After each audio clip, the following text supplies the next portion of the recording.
Hey, this is the Review Junkie, and today I'll be reviewing the new romance dramedy, Materialists. As always, my review will be illustrated and the artwork is done by myself.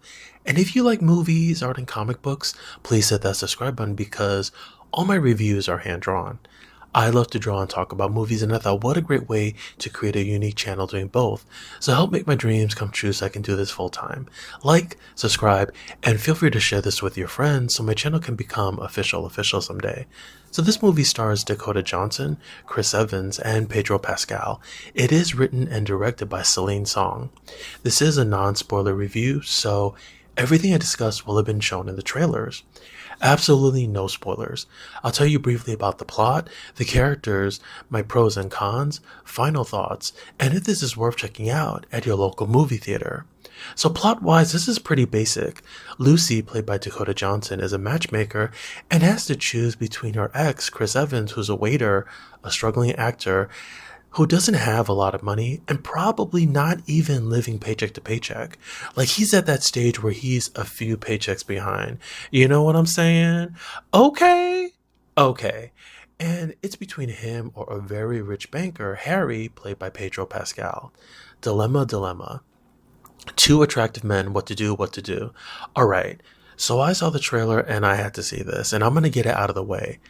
This is one of my favorite movies of 2025 so far, hands down. And there's still 6 months to go. I love this movie. I haven't seen something this refreshing and unique in a long time. So we've seen a woman having to pick between two men a billion times over, right? So what makes this special? Well, it's the premise and dialogue.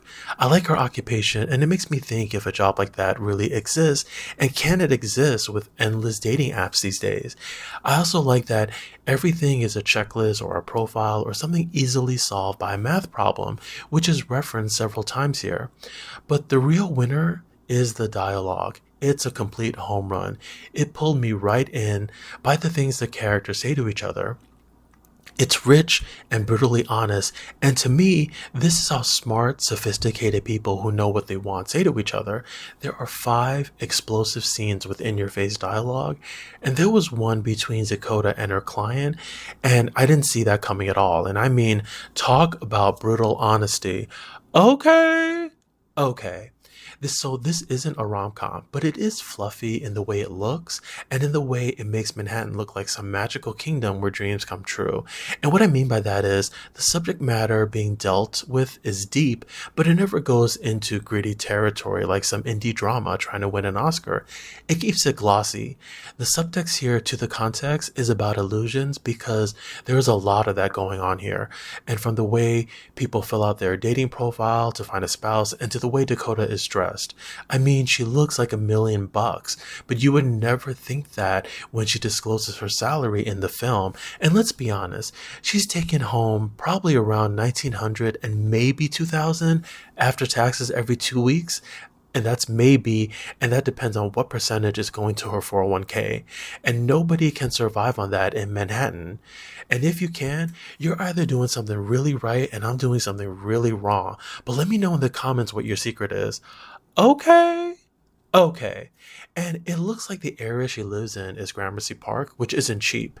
And even bad areas charge astronomical rent. Okay, so the concept of illusion, the optics, and the way you're treated by appearance was fascinating. And back to Fluffy, the performances are as well.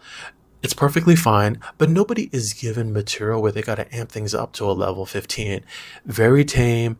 Stay pretty, be safe. So I like Dakota, but it dawned on me in Madam Web, and feel free to check out that review on my channel as well. I'll throw the link in the description. It's where I realized that she's very one note.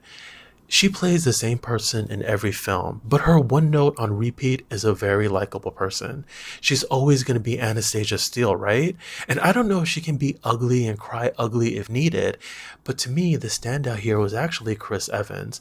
And in the beginning of his career, he was that quick-wit, snarky kind of guy, similar to Ryan Reynolds, but he's done a complete 360, and he has 2 emotional scenes where he delivered.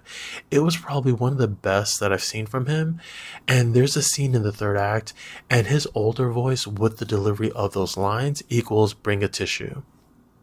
Now, I don't have any cons, but I wish the two male leads had more scenes. And this is a dramedy, and I can see rom-com fans being disappointed. There's no romance or the standard montage scenes of a romance building, and a movie critic, which I'm a huge fan of their channel, and I like the way they dissect cinema, said that this was soulless, and I was surprised because films are subjective, and I thought they would enjoy this, but I don't think this is soulless at all.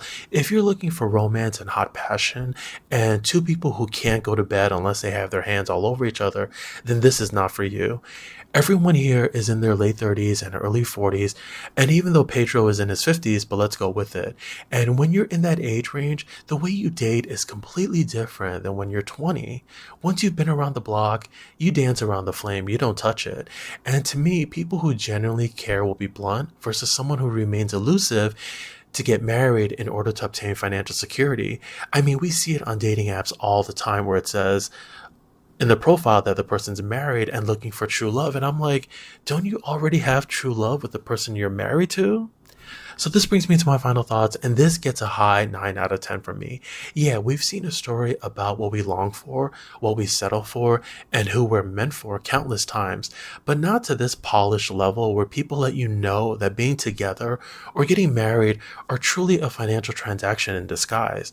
The premise and cast makes this a huge win. So this is a big green light for me and definitely something to see on the big screen where it's meant to be seen. So thank you again for checking out my review.